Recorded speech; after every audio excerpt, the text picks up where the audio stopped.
Next week, the story of two athletes vying for the honour of being master of their game in the 1924 Olympics. Ben Cross and Ian Charlson had a star cast in the celebrated British film which won 4 Oscars, Chariots of Fire, at 7:45 next Sunday on BBC1. Beginning tomorrow, the spectacular series which chronicles the birth of Christianity, AD, Anno Domini. Following the crucifixion, news of the resurrection has split the Jewish faith. Those who believe are the founders of Christianity. They take their message of love and compassion to the Roman world. A world presided over by emperors whose names are a catalogue of cruel excess. And in their capital, Rome, Christians find themselves scapegoats in the struggle of a declining empire. AD, Anno Domini, a week-long spectacle begins tomorrow at 1:50 on BBC1. A new series of Everyman begins in 20 minutes by tracing the past 12 months with the people of Hungerford as they struggle to recover from the shooting tragedy last August. Everyman follows the news now on BBC1 with Moira Stewart.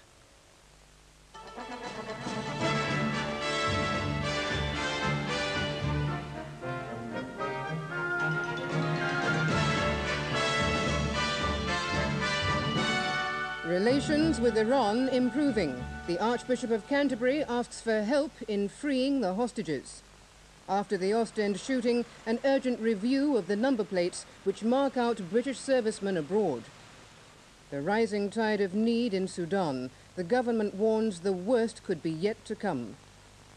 And an Afghan city falls to the rebels. The Russians say they won't help.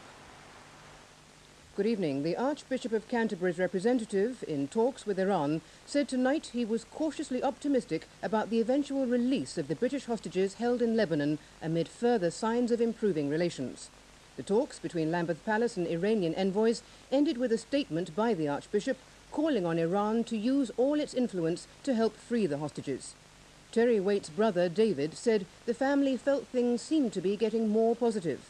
And the British diplomat who flew to Iran on Friday has said that he will be allowed to see 2 Britons being held there accused of spying.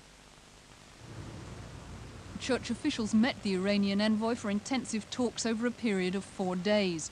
Mr Mohammadi flew back to Tehran late this afternoon. John Little, the Archbishop of Canterbury's senior advisor who conducted the talks, described them as open, relaxed and frank, but stressed they were exploratory. He confirmed he was now confident the hostages would be released, but did not know when.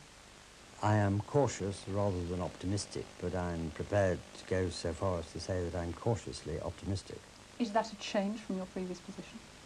Well, I think the events of the past few weeks have given some cause for optimism. The bloody war between Iran and Iraq is coming to an end, and that is a profoundly significant factor. Meanwhile, British diplomat David Reddaway in Tehran to establish whether the time was now right to re-establish full diplomatic ties has announced the Iranian decision to let him visit the 2 jailed Britons. Roger Cooper, pictured here on Iranian television, has been in jail for 2.5 years. His family welcomed the move. I think it's a good sign that the Iranians are now following all the rules. They want to play the proper international system. But it's not enough just to let a consular official in to see him. He's got to be released. Meanwhile, Iranian Foreign Minister Ali Akbar Veliati was in Damascus, and Beirut Radio reported he had talks with a leading member of Hezbollah, who are thought to be holding the hostages in Lebanon. But the diplomatic moves in Tehran and the mood of the Lambeth Palace talks have produced a renewed sense of optimism about the fate of Arthur and Brian Keenan. Foreign Office officials have cautiously welcomed the developments in Tehran and London as a sign the Iranians are serious in seeking more normal diplomatic ties, and it's believed that's essential if Iran is to use its influence to get the hostages released. The government has promised an urgent decision about replacing the distinctive number plates on the cars of soldiers based in Germany after Friday night's IRA killing in Belgium. The Armed Forces Minister, Archie Hamilton, said the government would take the right decision in the interests of safety despite any practical difficulties. Labour's defence spokesman Martin O'Neill said the government must work fast to allay public anxiety. Regimental Sergeant Major Richard Heakin died in his car in Ostend. Belgian police say that conflicting descriptions of the gunman are hampering the production of clear photo-fit drawings. Belgian detectives in Ostend are hampered in their investigations by the lack of clear eyewitness information about the murder.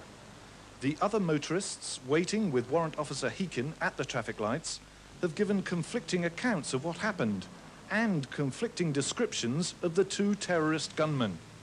So, after a conference with British military policemen, the photo-fit impressions have not been distributed publicly, but only to other police forces in Britain and on the continent. The police believe the distinctive British Army number plates on the warrant officer's private car were the giveaway marks that made him the target. Today, among the hundreds of British cars still passing through the Ostend ferry port, there were still a number of vehicles clearly identifiable as those of British servicemen. Soldiers based on the continent with their families have received fresh instructions this weekend to take extra precautions. None seem prepared to allow the IRA threat to disrupt completely their private lives. But the abolition of the unique vehicle number plates would be a major security improvement.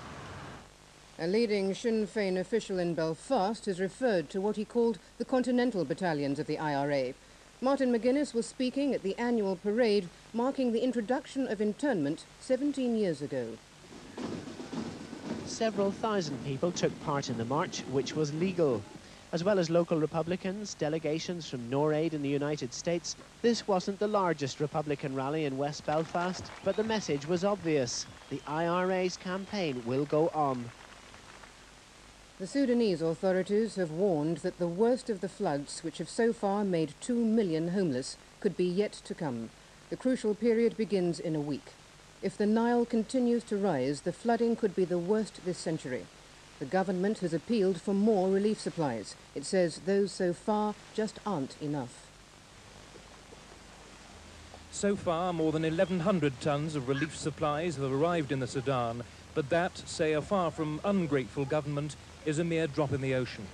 400 tons have already been distributed, but with an estimated 2 million people affected by the floods, many of them losing their homes and all their possessions, that amount is going to make very little difference.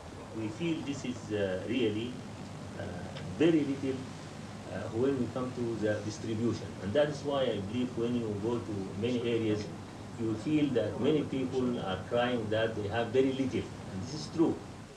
Senior ministers in the government admit that they were caught by the sheer size of the disaster, for which they were completely unprepared. They reject all charges of incompetence and that supplies have been diverted, either to the black market or to their army fighting a civil war in the south. I assure you that the commodities are being distributed amongst and in plain and in the presence of all representatives of the area. As plane loads of supplies continue to arrive in Khartoum, it's clear that only a relief operation on a much bigger scale can hope to solve a fraction of Sudan's problems. The victims of the Hungerford shootings have been remembered in a special service at the parish church. Names of all 16 people killed a year ago this week were read out in church. The gunman, Michael Ryan, who took his own life, wasn't mentioned. For those closely involved, the memories of the terrible events of last August are still too intense, and most have chosen to spend the next few days away from Hungerford. But many of the townsfolk gathered this morning to share this painful anniversary week, as they've shared their grief over the past year. Inside the church that's borne witness to much of that grief, Michael Ryan's victims were solemnly remembered. Dorothy Ryan, Eric Vardy, Douglas Wainwright, George White. Many of the bereaved have been helped in their suffering by the man whose message today was the need for hope and love. And in all that carnage, it seemed almost a cruel irony to proclaim God's love. Yet by prayer and word and deed, so many people were the instruments of God's love. And to help Hungerford learn to look towards a happier future, one hymn was specially chosen, "Give Me Joy in My Heart."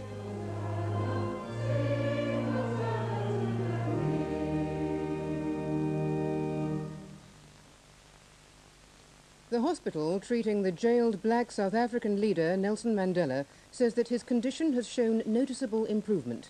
Mr. Mandela, who is 70, had minor surgery yesterday to drain fluid from his left lung.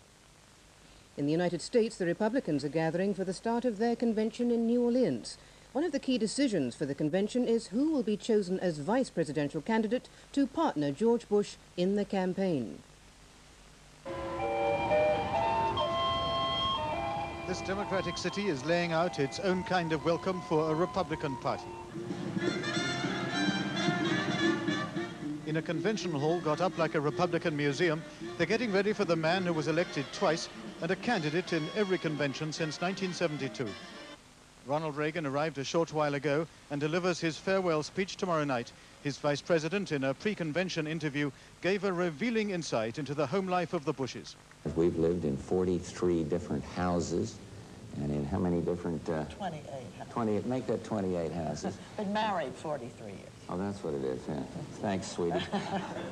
You know, you got to be careful now, this new demonstrable display of affection in public.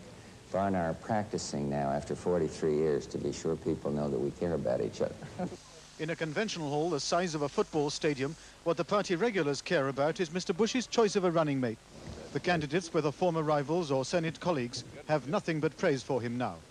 Very warm, delightful, endearing kind of a guy who's just a hell of a lot of fun to be with. What do we want? Not everyone agrees. There are dissenting voices to be heard in the streets, but the convention has center stage. For the Republicans, it's a baton-passing ceremony. But first, there's an election to be won, and this convention is intended to help them win it. The Soviet commander in Afghanistan has admitted that a city less than 40 miles from the Soviet border has fallen to Mujahideen rebels. He says his troops won't help the Kabul government to retake the city. Radio Moscow says half the Soviet Union's troops will have left the country before tomorrow's Geneva Agreement deadline. Moscow Radio says UN observers have been monitoring the pullout and can confirm that it's going according to the agreed timetable. The Soviet commander says that all departing troops will be across the border and back inside the Soviet Union by tomorrow morning. With the first stage of the Soviet retreat finished, the burden of continuing the war against the rebel Mujahideen now falls on Afghan government troops. The Soviet commander says his forces garrison only 2 wedges of Afghan territory. The first is a corridor stretching north from Kabul to the Soviet border. The second runs along the border with Iran. The Soviet commander says since his forces pulled back, the Afghan troops have already lost control of Kunduz in the north. He said there'd been large-scale bloodshed, and Soviet troops will not help to recapture the city. Kandahar in the south, also without Soviet defenders, is now considered vulnerable to the Mujahideen. The cities have been shaken this week by rocket and artillery attacks. TASS says that 19 people were killed overnight and accuses the rebels of trying to panic the population. But if the Mujahideen can capture and hold a city, then they could proclaim it as the capital of an alternative government from which they can seek international support. The American golfer Jeff Sluman has taken the lead in the final round.